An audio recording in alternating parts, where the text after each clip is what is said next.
Fala galera do segundo ano, espero que vocês estejam bem. Vamos iniciar nossa aula de vanguardas europeias, tá? O que são as vanguardas europeias? Característica geral, né? As vanguardas foram uma gama de movimentos artísticos que surgiram na Europa que tem sob característica, né, geral, negação das obras artísticas do passado. Né? A gente entrar na modernidade, vamos botar assim, entrar na modernidade das obras artísticas. Então, a primeira coisa que eles fizeram foi a negação das obras artísticas do passado. Tendo obras artísticas no seu todo. Literária, pintura, escultura, em tudo que é movimentação artística, né? Abarcou as vanguardas europeias. Depois da negação das obras artísticas do passado, houve uma ruptura formal com os princípios estéticos do passado.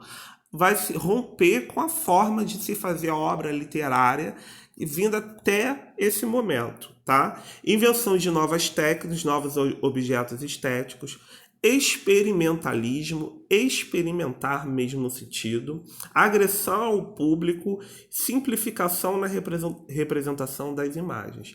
Né? A gente entende aqui que foi um movimento que se iniciou para modernizar a arte, trazer umas novas concepções de artes.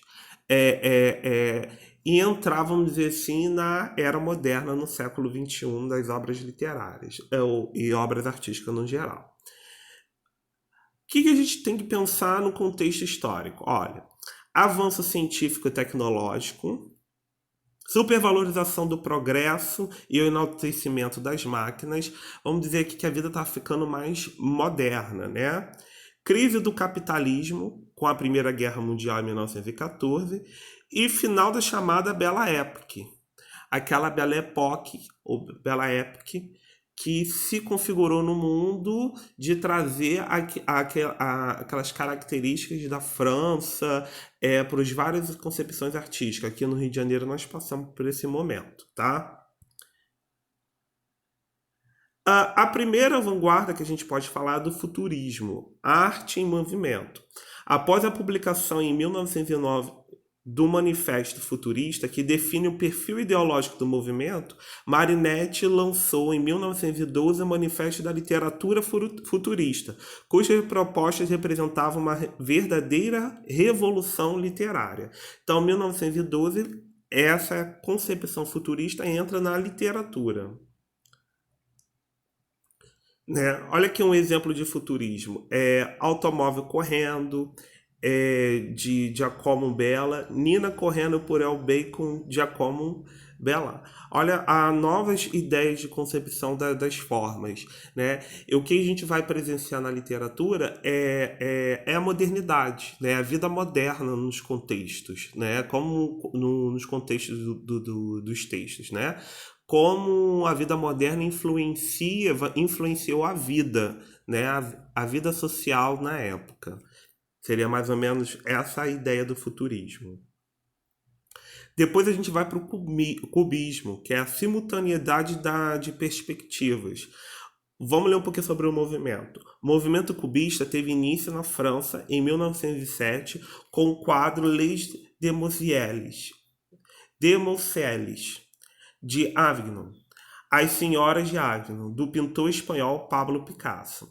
Em torno de Picasso e do poeta francês Apollinaire, formou-se um grupo de artistas que cultivaria as técnicas cubistas.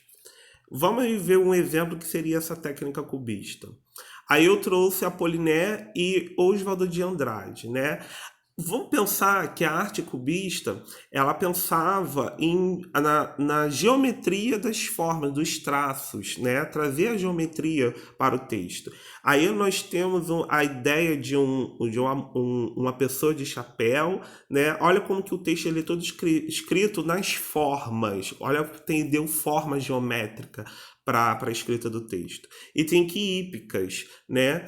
Que também tirou aquela ideia, daquela ideia de aquele verso sobre aquela forma única que se escrevia anteriormente. Aí eu dou um espaçozinho, aí eu posso não ter mais preocupação com a quantidade de palavras, eu posso trazer uma palavra menor, outra maior, e daí eu vou criando formas nas concepções artísticas, formas essas geométricas mesmo, tá?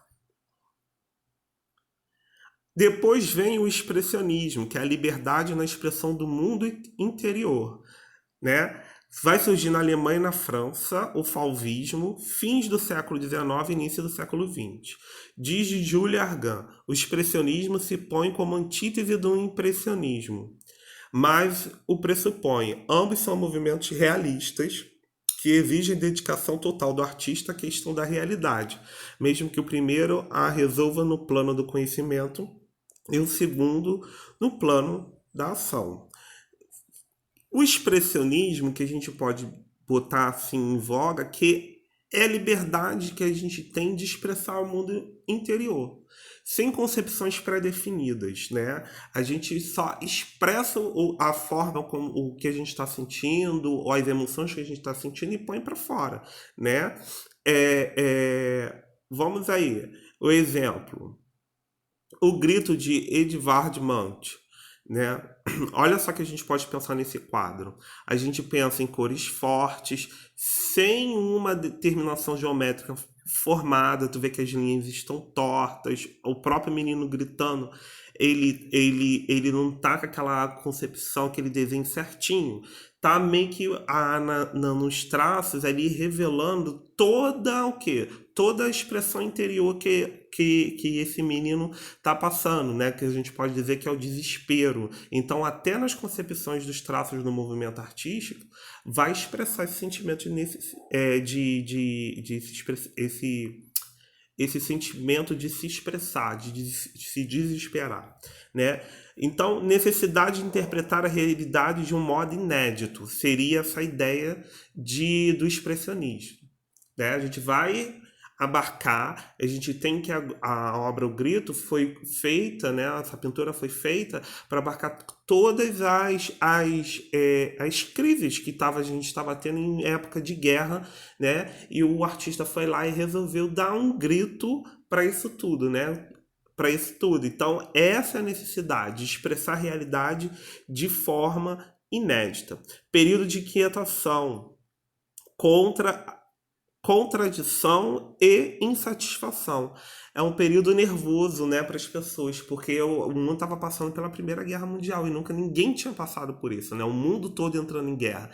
Então, vai exaltar todo esse sentimento que as pessoas estavam tendo referente à Primeira Guerra Mundial, que a gente pode botar assim, né? Então, passar o que os artistas estavam pensando na época de uma forma nova é uma característica do expressionismo, ok? Vamos seguindo aí. Depois vem o dadaísmo, tá? Que é a anti-arte. Na Suíça, Tristan Tzara e outros artistas do Cabaré Voltaire em 1916. O mais demolidor e radical movimento de vanguarda.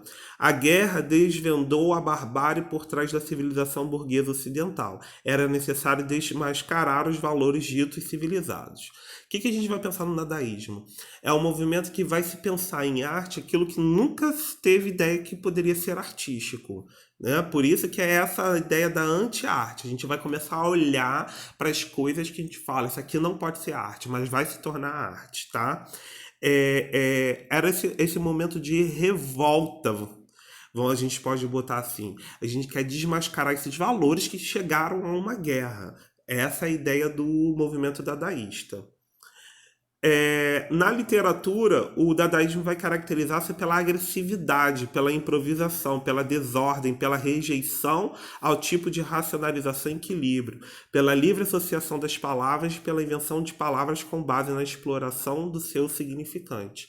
Aqui é um momento em que a gente pode dizer que vão vir coisas bem novas e bem chocantes, porque tudo que a gente imaginava como arte, o dadaísmo vai quebrar e vai querer experimentar outros tipos de coisas. Vamos ver se no exemplo. Olha, poema fonético, é, dia Shalat, a batalha de Lud Casaque. Primeira ideia, né? O mictório. No dadaísmo foi pensado que seria uma obra artística, né? A ideia até da questão do futurismo, né? É uma nova, vamos pensar aí, seria uma nova forma de utilizar o mictório, aqui tinha aquela concepção anterior que se tinha e foi criada uma nova forma, mais moderna, então a gente pode botar aqui. Então, se isso aqui foi uma obra feita para modernizar a nossa vida, que trouxe essa modernização, então a gente pode encarar como arte. E olha o poema. Ber, bum, bum, bum, bum, si, bum, papapá, bum, bum, zazal, dum, dum, bum, bum, bum, pram, pram, pram, ha, ha, ha, arrabol. Olha como que o que a gente não imaginava que era arte, né?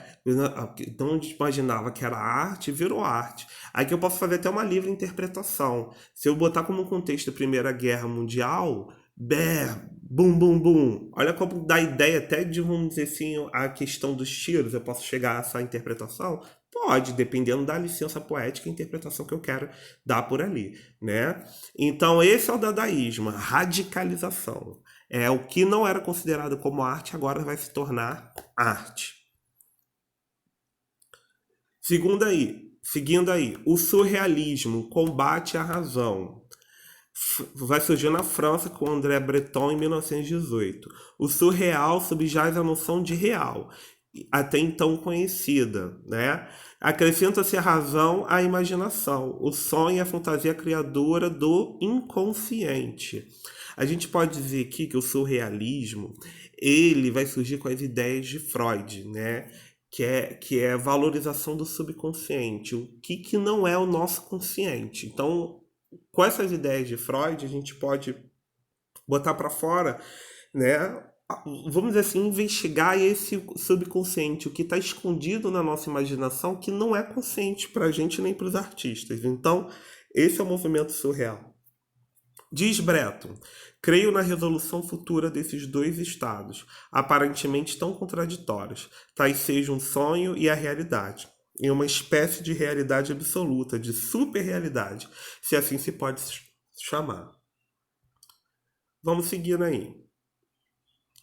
Olha, vamos lá, uma obra de Salvador Dalí, aparição de um rosto e de uma fruteira numa praia de Salvador Dalí.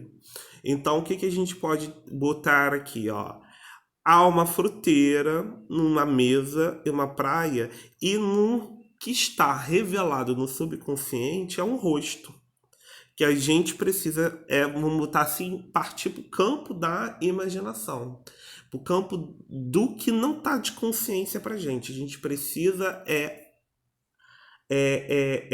conectar a esse campo do subconsciente. Seria essa ideia do surrealismo, tá?